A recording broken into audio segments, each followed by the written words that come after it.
राजस्थान विधानसभा का मानसून सत्र 20 अगस्त से शुरू हो रहा है, लेकिन उससे पहले राजनीतिक हलचल तेज हो गई है।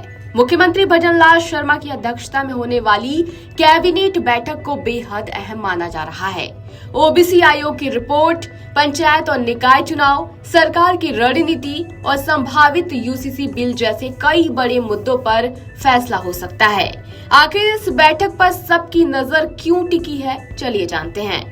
दरअसल 20 अगस्त से शुरू होने वाले राजस्थान विधानसभा के मानसून सत्र से पहले आज शाम मुख्यमंत्री भजनलाल शर्मा की अध्यक्षता में राज्य मंत्रिमंडल की महत्वपूर्ण बैठक प्रस्तावित है।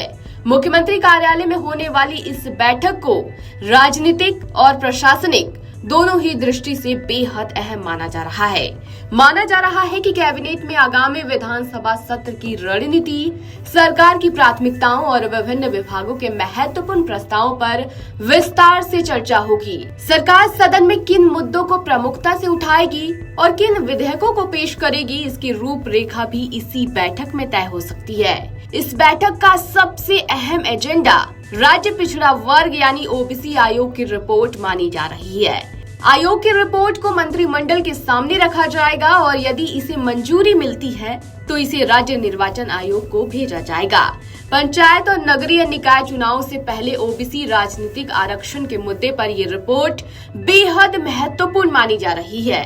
सरकार के फैसले के बाद स्थानीय निकाय चुनाव की प्रक्रिया और समय सीमा को लेकर तस्वीर और भी साफ हो सकती है। सूत्रों के मुताबिक कैबिनेट बैठक में विधानसभा के मानसून सत्र का एजेंडा भी तय किया जाएगा। सरकार जन कल्याणकारी योजनाओं की समीक्षा, लंबित प्रशासनिक प्रस्तावों, विकास कार्यों और विभिन्न विभागों से जुड़े फैसलों पर भी चर्चा कर सकती है।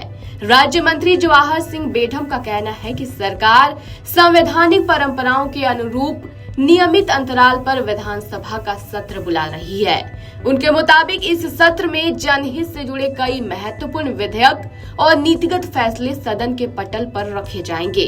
इस बीच समान नागरिक संहिता यानी यूसीसी को लेकर भी राजनीतिक चर्चा तेज है। सरकार पहले ही संकेत दे चुकी है कि वो यूसीसी से जुड़े विधेयक को आगे बढ़ाने की दिशा में काम कर रही है। इसके लिए लोगों की राय लेने की प्रक्रिया भी शुरू की जा चुकी है। हालांकि सरकार की ओर से अभी तक ये आधिकारिक घोषणा नहीं की गई है कि ये विधेयक इसी मानसून सत्र में पेश होगा, लेकिन राजनीतिक गलियारों में इसे लेकर लगातार अटकलें जारी हैं। दूसरी ओर कैबिनेट मंत्री जोगाराम पटेल का कहना है कि सरकार निवेश, रोजगार, कृषि, महिला सुरक्षा और युवा कल्याण जैसे मुद्दों को प्राथमिकता दे रही है। ऐसे में मानसून सत्र से पहले होने वाली ये कैबिनेट बैठक कई मायनों में सरकार के राजनीतिक और प्रशासनिक रोड मैप को तय करने वाली मानी जा रही है। अब सबकी नजर इस बात पर है कि ओबीसी आयोग की रिपोर्ट पर क्या फैसला होता है, कौन कौन से प्रस्तावों को मंजूरी मिलती है और सरकार विधानसभा में किन बड़े मुद्दों के साथ उतरती है। आने वाले दिनों में लिए जाने वाले फैसले प्रदेश की राजनीति और स्थानीय निकाय चुनाव की दिशा तय करने में अहम भूमिका निभा सकते हैं। आपके राज्य की खबरें, आपके शहर की खबरें सबसे पहले जानने के लिए देखते रहें अमर उजाला।